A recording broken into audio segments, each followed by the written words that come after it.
क्या आपने कभी सोचा है कि एक देश जो आकार में भारत के एक जिले जितना छोटा है, वो दुनिया के सबसे बड़े लोकतंत्र का सबसे भरोसेमंद साथी कैसे बन गया?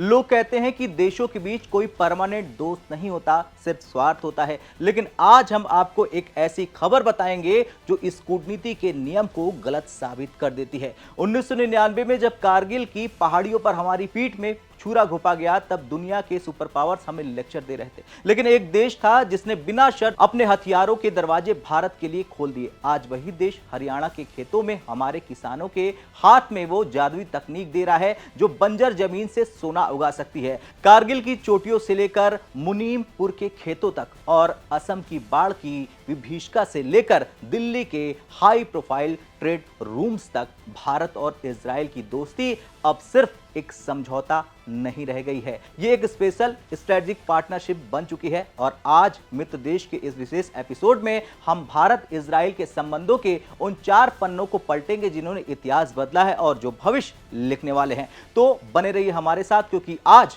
बात सिर्फ दोस्ती की नहीं, भारत की सुरक्षा और समृद्धि की है। नमस्कार, जय हिंद, मैं हूं आयुष और आप देख रहे हैं भारत तक। दरअसल कल 26 जुलाई थी जब हमारा भारत कारगिल विजय दिवस का जश्न मना रहा था। इस दिन हम उन जवानों को सलाम करते हैं जिन्होंने अपनी जान की बाजी लगाकर टाइगर हिल को वापस लिया था। लेकिन इस जीत के पीछे एक ऐसा साइलेंट पार्टनर था जिसका नाम इतिहास की किताबों में तो कम है, लेकिन सेना के दस्तावेजों में स्वर्ण अक्षरों में दर्ज है। वो नाम है इजराइल का। 1999 के दौर को याद करिए जरा। भारत पर परमाणु परीक्षण के बाद बैन लगे थे। हमारे पास ऊंचाई पर बैठे दुश्मन को सटीक निशाना बनाने वाली तकनीक बिल्कुल नहीं थी। तब इजराइल ने क्या किया वो मैं आपको अब बताता हूं एक एक पॉइंट के जरिए। तो सबसे पहले इजराइल ने क्या किया, उसने ये किया, लेजर गाइडेड बम भारत को दिए। जब हमारे मिराज विमानों को आंखें चाहिए थी, तब इजराइल ने लाइटिंग पॉड्स मुहैया कराएं। 24 जून 1999 को टाइगर हिल पर जो हुआ वो पहला लेजर धमाका इसी दोस्ती का नतीजा था। अमेरिका और यूरोप यानी कि पश्चिम का भारी दबाव था भारत पर कि भारत को हथियार न दिए जाए, लेकिन इजराइल ने अपनी शिपमेंट की दिशा नहीं बदली।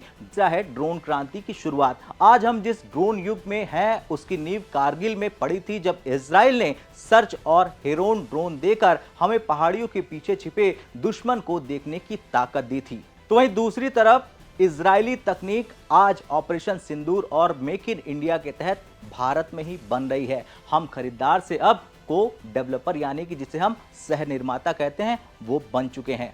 अब सरहद की सुरक्षा के बाद अब बात है देश के अन्नदाता की। 17 जून 2026 हरियाणा के झज्जर जिले का मुनीमपुर गांव एक ऐतिहासिक गवाह बना। यहां भारत और इजराइल के बीच 35वें सेंटर ऑफ एक्सीलेंस का उद्घाटन हुआ। अब जरा दोस्ती का नया मॉडल भी समझ लीजिए। इजरायली राजदूत रुवेन अजार ने वहां जो कहा वो हर भारतीय को गर्व से भर देगा। उन्होंने कहा कि 30 साल पहले हम तकनीक लाते थे, लेकिन आज ये केंद्र भारतीय कंपनियों ने भारतीय सामान से खुद बनाया है।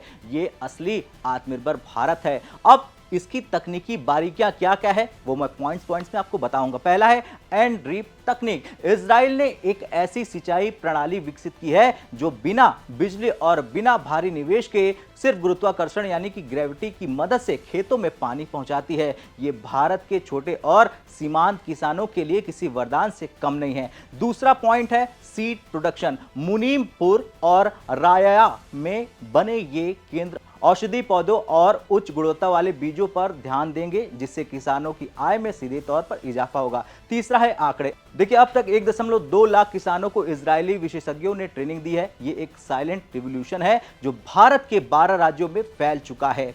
दोस्ती का मतलब सिर्फ हथियारों या बीजों का लेन देन नहीं होता है दोस्तों। दोस्ती का मतलब होता है एक दूसरे के दर्द को कम करना, महसूस करना। और जब असम की ब्रह्मपुत्र नदी उफान पर है और लाखों जिंदगियां संकट में है, तब इजराइल से एक ऐसा संदेश आता है। इजराइल ने दुनिया को बताया कि उनकी संवेदनाएं असम और भारत के साथ है। वहीं मुख्यमंत्री हेमंत बिस्वा शर्मा का उन्हें शुक्रिया कहना ये दर्शाता है कि ये रिश्ता दिल्ली के गलियारों से निकलकर भारत के राज्यों और वहां की जनता के दिलों तक पहुंच चुका है। जब दुनिया आपदा के समय सिर्फ तमाशा देखती है, तब एक सच्चा दोस्त सांत्वना और सहयोग का हाथ बढ़ाता है और इजराइल ने वही किया। अब बात उस मोर्चे की जो आने वाले दशकों में भारत और इजराइल की किस्मत तय करेगा। 20 से 23 जुलाई 2026 के बीच नई दिल्ली में फ्री ट्रेड एग्रीमेंट यानी कि एफटीए पर दूसरे दौर की निर्णायक बातचीत हुई है। अब ये गेम चेंजर है। गेम चेंजर क्यों है, मैं आपको पॉइंट्स में समझाता हूं। तो पहला पॉइंट है व्यापार का नया आसमान। अभी हमारा द्विपक्षीय व्यापार करीब 3.93 अरब डॉलर है, लेकिन जानकारों का मानना है कि एफटीए के बाद ये 10 अरब डॉलर को पार कर सकता है। अब क्या मिलेगा भारत को, यह भी जान लीजिए। देखिए, भारतीय दवाओं यानी फार्मा, कपड़ा यानी टेक्सटाइल और आईटी सेवाओं को इजराइल में जीरो ड्यूटी एक्सेस मिल सकता है।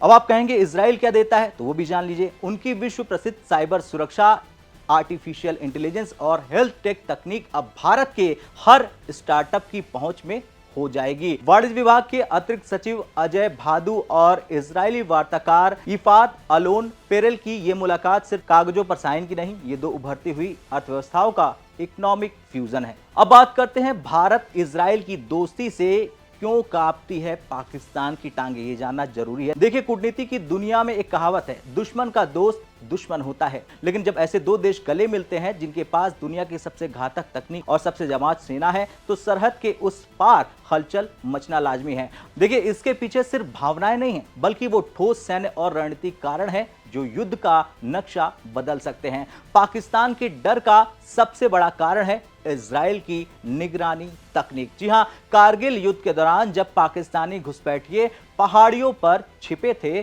तब इजराइल के सर्च और हेरोन ड्रोन ने भारत को वो आंखें दी जिनसे दुश्मन का छिपना नामुमकिन हो गया। आज की स्थिति ये है, सिचुएशन ये है कि भारत के पास इजराइल के अत्याधुनिक AWACS सिस्टम है। इन्हें आसमान में उड़ता हुआ रडार कहा जाता है। ये पाकिस्तान के अंदर गहराई तक उड़ने वाले किसी भी विमान या फिर मिसाइल को पलक झपकते पकड़ लेते हैं। पाकिस्तान जो नापाक देश है, वो अच्छे से जानता है कि इस इजरायली तकनीक की वजह से अब सरप्राइज अटैक करना उसके लिए बीते जमाने की बात हो चुकी है। साल 2019 की वो तारीख पाकिस्तान कभी नहीं भूल सकता है जब भारतीय वायुसेना ने सीमा पार कर बालाकोट में आतंकी ठिकानों को नस्तेनाबूद किया था। उस ऑपरेशन में जिस स्पाइस 2000 बम का इस्तेमाल हुआ था, वो भी इजरायली तकनीक का सबसे बड़ा प्रमाण है। और ये बम दागो और भूल जाओ यानी कि फायर एंड फॉरगेट की तकनीक पर काम करता है। ये जीपीएस की मदद से अपने टारगेट को खुद ढूंढता है और फिर उसे मिट्टी में मिला देता है। पाकिस्तान का डर यह है कि इजराइल अब भारत को ऐसी प्रिसीजन गाइडेंस तकनीक दे रहा है जिससे भारत घर में घुसकर आतंकियों का सफाया करने में और भी सक्षम हो चुका है। और हाल ही में ऑपरेशन सिंदूर, तो आपको याद होगा, ऑपरेशन सिंदूर ने पाकिस्तान के सैन्य जनरलों के माथे पर पसीना ला दिया था। अब भारत सिर्फ इजराइल से हथियार खरीद नहीं रहा है, बल्कि मेक इन इंडिया के तहत भारत में ही हेरोब जैसे आत्मघाती ड्रोन और घातक मिसाइलें बना रहा है। आयरन डोम की भी बात चल रही है, हमने आपको भारत तक पर दिखाया है। यानी जब दो देश मिलकर हथियार बनाते हैं तो उस तकनीक का तोड़ ढूंढना दुश्मन के लिए नामुमकिन हो जाता है। इजराइल और भारत का Barak 8 missile defence system Pakistan की मिसाइलों को हवा में ही ढेर करने की ताकत रखता है। यानी पाकिस्तान की मिसाइल धमकी अब बेकार साबित हो रही है।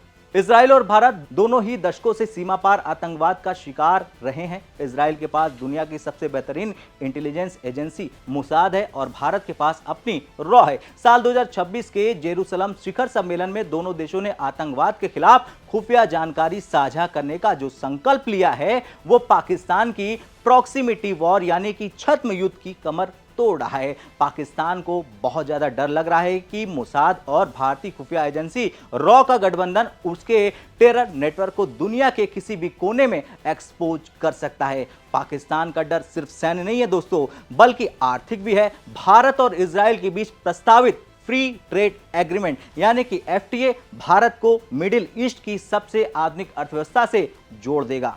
India middle east Europe economic corridor यानी IMEC में इजराइल एक अहम कड़ी है। जैसे जैसे भारत और इजराइल के रिश्ते मजबूत हो रहे हैं, खाड़ी के इस्लामिक देश भी भारत की तरफ झुक रहे हैं। पाकिस्तान के लिए यह सबसे बड़ी कूटनीतिक हार भी है कि उसका इस्लामिक कार्ड अब काम नहीं आ रहा है।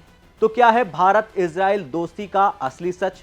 1999 में जब हमें सुरक्षा की जरूरत थी, इजराइल ढाल बना। साल 2026 में जब हमें समृद्धि और आधुनिक खेती की जरूरत थी, इजराइल मशाल लेकर आगे चल रहा है। कारगिल की चोटियों पर लहू बहाने वाले वीरों की याद और मुनीमपुर के खेतों में पसीना बहाने वाले किसानों की उम्मीद, इन दोनों के बीच एक साझा धागा है और वो धागा है अटूट भरोसे का। ये स्पेशल स्ट्रेटेजिक पार्टनरशिप अब केवल सरकारों के बीच नहीं रह गई है, बल्कि लोगों के बीच आ चुकी है। अगली बार जब आप किसी खेत में ड्रिप सिंचाई देखें या आसमान में भारत का कोई आधुनिक ड्रोन गरजते हुए सुने, तो याद रखिएगा कि दूर कहीं एक मित्र देश है जो भारत की मजबूती में अपनी खुशी देखता है। आप क्या सोचते हैं? क्या भारत इजराइल की ये जोड़ी वाकई पाकिस्तान के लिए गेम ओवर है? हाँ या ना में कमेंट कर अपनी राय जरूर दें। कल फिर से मिलते हैं मित्र देश में, तब तक के लिए जय हिंद, जय भारत।